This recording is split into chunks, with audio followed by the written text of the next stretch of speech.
Yes, okay, how we are going to trace the path of ray of light. This is a prism that is given to us. A ray of light is incident perpendicular to this side from the left side that you can see. Because it is perpendicular, it is going to pass straight without any deviation. From this point again, I'm going to draw a normal which is going to be perpendicular. So this is going to be perpendicular to the surface where it is touching the hypotenuse of that triangle. Now I'm supposed to get the angle of incidence. Without angle of incidence, you cannot trace the further part. How am I going to get this angle?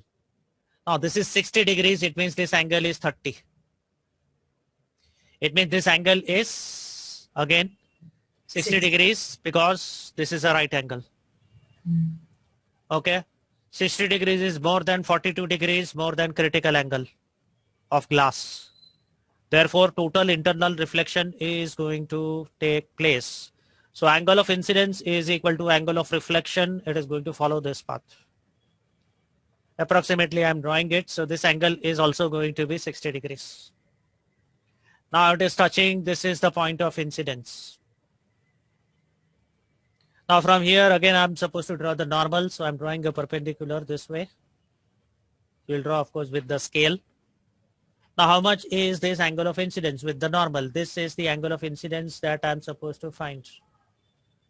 Obviously here this is 60. So this again is going to be 30.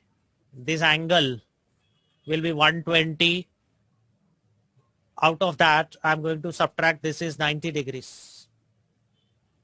So over here, the angle of incidence that I'm going to get is going to be 30 degrees. Okay.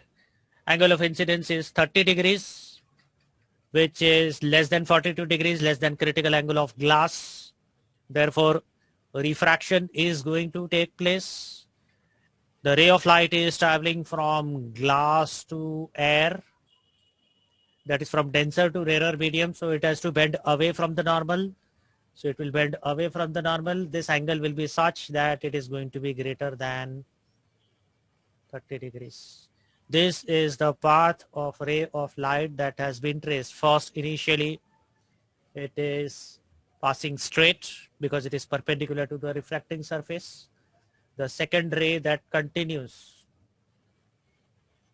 is going to be, because here angle of incidence is 60 degrees more than critical angle. So total internal reflection. So this is the ray. I have calculated here angle of incidence, which is 30 degrees, less than 42 degrees, less than critical angle of glass. Therefore, refraction will take place. Refraction from glass to air, denser to rarer medium. Angle of refraction should be greater than angle of incidence. So this angle is more than 30 degrees. And this is the path. Finally, the ray is going to follow.